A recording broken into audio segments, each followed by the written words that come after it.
Hi friends, మీ అందరికీ మరి భోగి, సంక్రాంతి, కనుమ యొక్క శుభాకాంక్షలు తెలియజేసుకుంటున్నా. మరి ఇన్నాళ్ళు నా వీడియోల్ని చూసి లైక్ చేసి షేర్ చేసి సబ్స్క్రైబ్ చేసుకున్నందుకు మరి ఒకసారి కృతజ్ఞతలు. నా వీడియోల్ని ఇలాగనే ఎప్పుడు మీరు ఆదరించి దీవించాలని నేను కోరుకుంటున్నా. ఈరోజు మీకు ఒక కొత్త వీడియో చూపించబోతున్నా. నేను ఈరోజు పొన్నూరుకి 5 కిలోమీటర్ల దూరంలో ఎడవల్లి అనే గ్రామానికి నేను కిరాయికి రావటం జరిగింది. కిరాయి దించి తిరిగి వచ్చే క్రమంలో నాకు కొన్ని మంచి దృశ్యాలు కనిపించాయి. అవి మీకు చూపించాలని నాకు మనసు తహతహలాడింది. ఆ దృశ్యాలను మీకు ఇప్పుడు చూపించబోతున్నా. నేను చూపించే దృశ్యం కొంతమందికి తెలియచ్చు, కొంతమందికి తెలియకపోవచ్చు. పల్లెటూరులో పుట్టి పెరిగిన వాళ్ళకైతే బాగా తెలుస్తుంది. మరి చూసేద్దామా? Let's go. చూశారు కదా, వెనక వైపున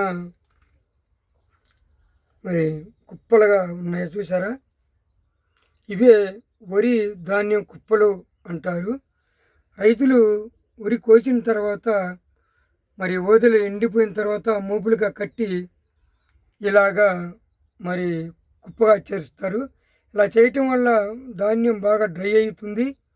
మరి మార్కెట్లో ధాన్యం తక్కువగా ఉన్నప్పుడు ఇలాగా కుప్పలు వేయటం జరుగుతుంది.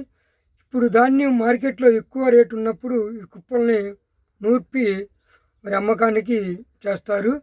దీనివల్ల రైతుకు లాభం ఉంటుంది. ధాన్యం కూడా మంచి డ్రైగాను, రైస్ కూడా బాగా పొడి పొడిలాడుతా టేస్ట్గా కూడా ఉంటుంది.